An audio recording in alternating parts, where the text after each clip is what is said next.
One might say I've lived a full life. I'm 62 years old but appear under 50. I used to be an atheist, believing one should live for enjoyment, as we only have one life. I couldn't envision myself without women and couldn't go a single day without them. I had financial stability and a decent career. By 29, I recognized the need to settle down. I had incredibly attractive girlfriends, the second runner-up in a major city's beauty contest, who was 22 and for whom I was her first, and I can't even comprehend why I didn't wed her. She departed, and I misplaced her address, unable to locate her. There was also a stunning flight attendant, and so forth. I resolved to marry a gorgeous, untouched girl of my own ethnicity and ultimately found her. She was 16, from a highly reputable and respectable family with an outstanding reputation. A beauty with long legs, fair hair, emerald eyes, and flawless white skin. In short, a poet's fantasy. In any group, she instantly drew attention, as she possessed a radiant, beautiful face and physique. She always maintained a straight posture, never slouching, with her head held high. It appeared that she was arrogant and haughty, but as it was later revealed, this was for strangers, and with acquaintances, she was the embodiment of kindness.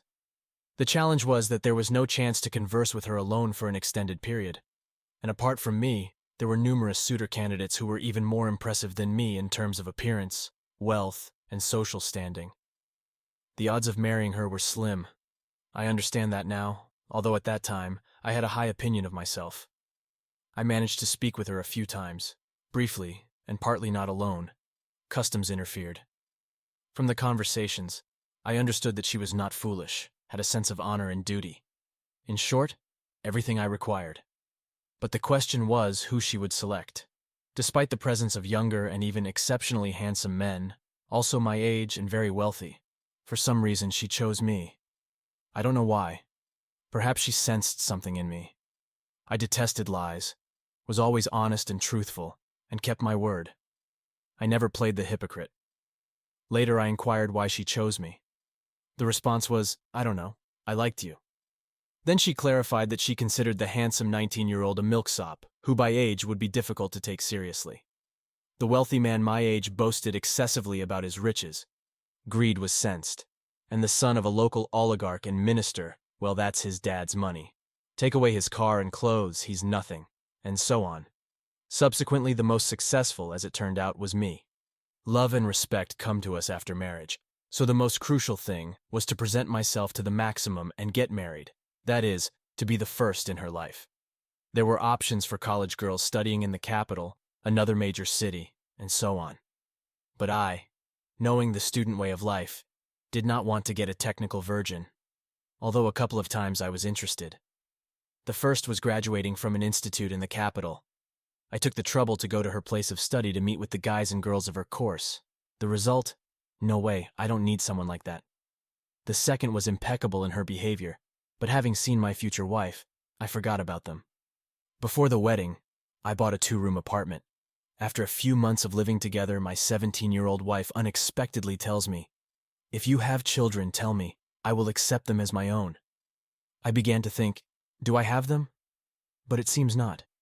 In addition, I realized that my wife suspected my adventures. At that time, I had 2 mistresses. One was 25, Slavic, married for the second time to a rich young man of a certain ethnicity. The first turned out to be a drunk. The other was 18, of a minority ethnicity, divorced. Both beautiful, different kinds of beauty. Just what you need. However, I always paid attention to my wife in the evening and morning, sometimes at lunchtime. It was simply impossible not to pay attention to her. She was so beautiful, attractive, and passionate. Now I think, why did I need mistresses? Probably for variety. I always took my wife with me. It was pleasant when next to you there was a spectacular beauty. We always rested together, everywhere. Dear viewers, more than 90% watch my content without subscribing. If you still have not subscribed, then I ask you to do so. For me, this is the best motivation to continue. I saw my mistresses several times a week. With my wife, I was strict and at the same time gentle. Somehow, my ex-girlfriend, who was from a certain ethnic group, told me, according to her grandfather, that men of that group were advised after marriage to put 3 bridles on their wife. She explained the first, the wife will throw off after the birth of a child. The second, when the children grow up. And the third will remain for life. I remembered this wisdom. In total, over 33 years of living together, I beat my wife several times for various reasons, but not in the face, if you don't count a slap. But I always later explained what it was for. 6 months into our life together, I had a dark streak in my life, and it seemed to me that my wife would run away and divorce me, especially since she was from a family that was wealthy for those times. But the fears were groundless. My wife turned out to be a faithful and reliable friend, a good housewife, and subsequently an excellent mother to my children. I did the man's work. Fix the faucet, move furniture, drink beer, and watch soccer, although she loved to watch soccer more, but without beer, and so on. She did all the woman's work and would not have allowed me to do it. And if I had started cleaning and cooking, she would not have considered me a man and would have divorced me, that's for sure. And taking out the garbage is out of the question, although I was not going to do women's work and would not have. It is not for nothing that they say that a wife can make a prince or a rag out of a husband. I now understand how much others envied me, and at first I did not really value my happiness and continued to hang out, but in moderation, not forgetting my wife. Once, a relative and friend of mine started coming to our place. One day, returning for lunch, I always had lunch at home on principle, my friend was standing at the entrance. I invited him into the house, and in the presence of my wife, he stated that she did not let him, a friend, relative, and guest, into the house through the chain, saying that he should come when her husband was at home. He expected that I would scold my wife, and subsequently he would be able to come to visit whenever he wanted. But instead, I told him, "What business is it of yours to be with my wife when I'm not at home?" My former friend, a handsome man and a favorite of women, was offended and left, and never appeared again. Once a cousin came to visit and stayed the night. In the morning I had to go to work, so I woke him up and showed him out of the house. That's how I protected my wife's honor from suspicion. Also, a neighbor on the same floor kept coming for salt. But you see that my wife always opens the door through the chain, and having given a whole pack of salt, silently closes the door. He stopped. And when I met him, I told him that I would bring a pack of salt to his wife when he was not at home. My wife was brought up according to strict rules. She was not allowed to get into a car with a man alone, even a taxi. Letting a man into the house and going to a man's house herself was forbidden, up to divorce. I gave her permission in absentia to finish college. I took her to the institute and met her at her request. I understood why she asked me to do this, but I did not question her. It was already clear. She had to be at home before dark and always spend the night only at home, not with girlfriends or female relatives. After the institute, I got her a job at a cool firm. As I said before, my wife immediately stood out in any company with her beauty, cheerful disposition, and sociability. She loved fun and various events, not like me. Drinking was forbidden, and if you drink, then at home and with me, with my permission. Even when she left the house, even to the store, she asked my permission. But this was her initiative. She was brought up this way. So the director of the firm immediately began to woo my wife, did not give her a pass. She never asked to go to corporate parties, and I would not have let her anyway. The director even secretly gave her a trip to a resort in Europe and made a second one for himself. But she refused herself, although I said for show that I would allow her. Of course, I would not have let her go, since God protects those who protect themselves. We only went to resorts together. During the year, having failed to win her favor, he was rich and a representative of a certain ethnicity. He said that I have mistresses, and he has proof, and handed my wife an envelope with photos. My wife told him that if her husband is fooling around, then that's his business, and threw the envelope back at him without opening it. At home, she told me everything. She had no secrets and told me everything. After my visit, the director wore sunglasses for a long time. My wife quit. Subsequently, I, unemployed at the time, found a good job and helped my wife open her own small business with an office near our house. The business was connected with women, but sometimes men tried to use the company's services, but were refused. One random client turned out to be from Belgium, handsome, stylishly dressed, and about 10 years older than her. She was 27 then. He tried to give expensive gifts, flowers, but my wife took nothing. In the end, he began to beg her to marry him and go to Europe, but he was refused. In the end, I had to sort it out with him man to man. As a result, I accidentally had a broken eyebrow. By the way, I didn't hit him in the face if you don't count a slap. but I beat the fallen one from the slap with my feet until I got tired. As a result, he was detained. His blood-drenched face made me the victim. A funny incident happened to him. He had currency, and for $500 he immediately hired a lawyer. The lawyer was joyful, because such a fee for our town was cool. The lawyer went to exchange money, and it turned out that the currency was fake. True, they did not start a case, since the prosecutor realized that his police had replaced all the currency with counterfeit. But there was no evidence. Officially, they were registered as seized. The foreigner, saying, "Where did I end up?" immediately left for home. There was also a case when a local, through an acquaintance, conveyed to my wife that he was ready to pay $100,000 for a night with her. At that time, she was 20 years old. At this time, we had no money even to buy bread. The 90s were difficult. She kicked out the acquaintance and broke off relations with her. Dear viewers, I ask you to subscribe to the channel under this video. I will be very grateful to you. So I clarified to her that the most crucial thing in a woman is not beauty, figure, and femininity, but loyalty. By cheating, a wife transforms into an ordinary whore, and you can always find a whore who is younger and prettier. My wife maintained fidelity to me, unlike me, and therefore with my wife I always had the feeling that she was above me, and I was supposedly looking up at her. Psychologically, this feeling has remained to this day and torments me, because she is pure and pious as she is faithful to me. However, my wife, aware of the betrayals, did not divorce me, did not make jealousy scenes. Although she was very jealous, she never even once said that she would divorce, as she was brought up to believe that everyone is responsible for themselves, and on Judgment Day will be held accountable only for their own actions. The secret of our relationship was simple and stemmed from upbringing. Speak respectfully about each other, and remember only the good, not dwelling on the bad. So 7 years later, sitting at home, I saw on the shelf a semantic translation of the Quran, once bought by me. I tried to read it for idleness, but didn't comprehend anything. But now I was drawn to read it again, and so I open it, flipping through a dozen pages, and read the first thing that comes up. The adulterer and the adulteress. The adulteress and the adulterer. Pious husbands and pious wives, and vice versa. I felt uneasy from the word adulterer. Am I really an adulterer? No, of course not. But then who am I?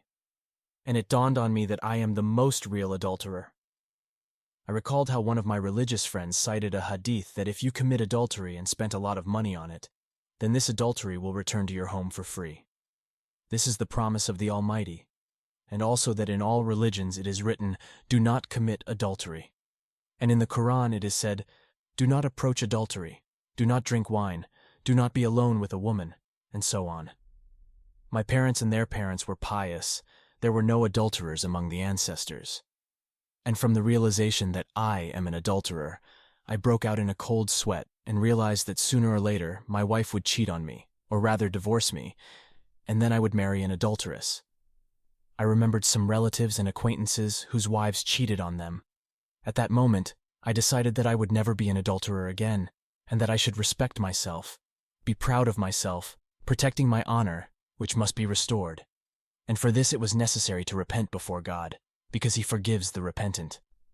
I involuntarily began to turn from an atheist into a believer. I repented at this moment of understanding that I would never again have various women. I began to turn inside out. I remember this emotional explosion that haunts me many years later, and my former life now weighs on me like a heavy burden. Pleasant memories were forgotten, and only abomination remained, which I try to forget. I quietly began to turn into a real believer, that is, to learn the commandments of God and follow them.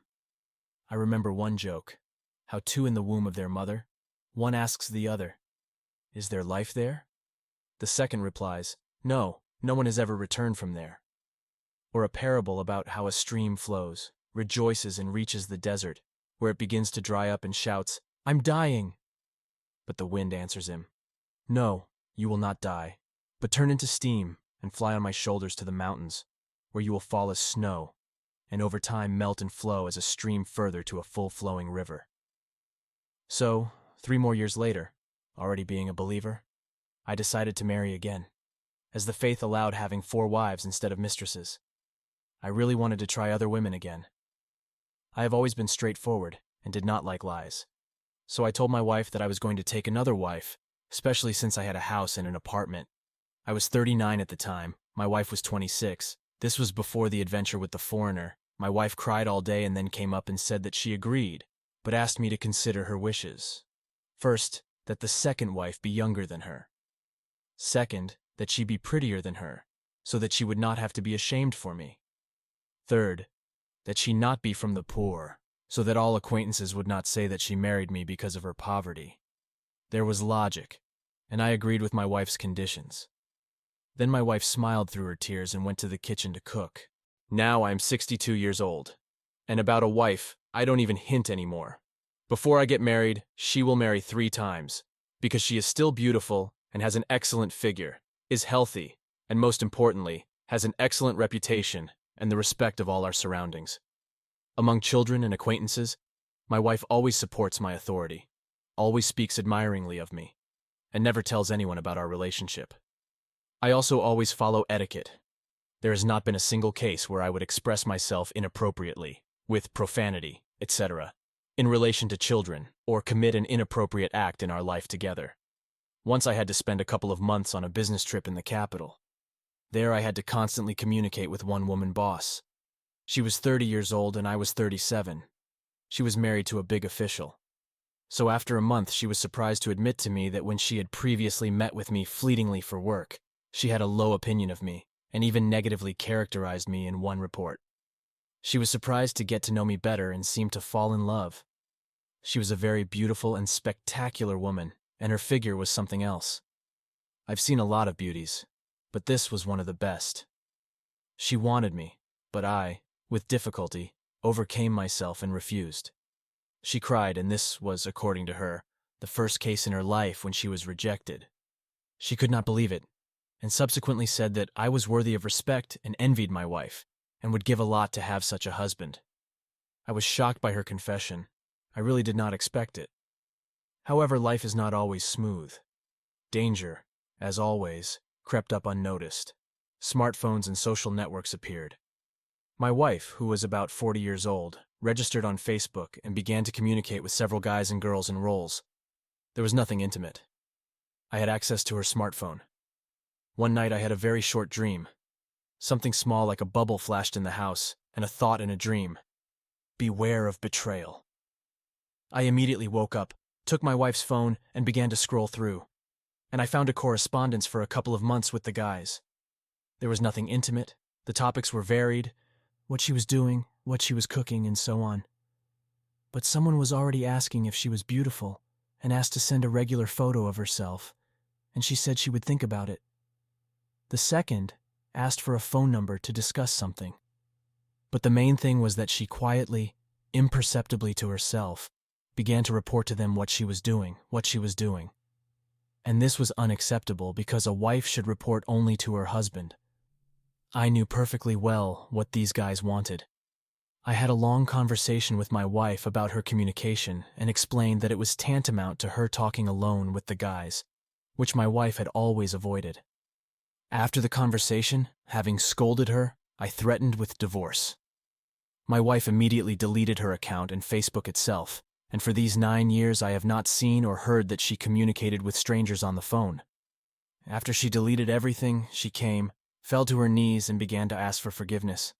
I forgave her immediately, as I realized that the dream was not for nothing, and considered that God had forgiven me for the past, and adultery passed by.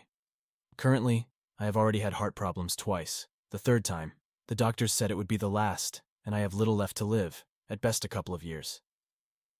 Hello? I look at my sleeping wife. It's already dawn. Sometimes my wife's face is like in her youth, shining as if she were 17. This phenomenon happens to her often. I can't explain it.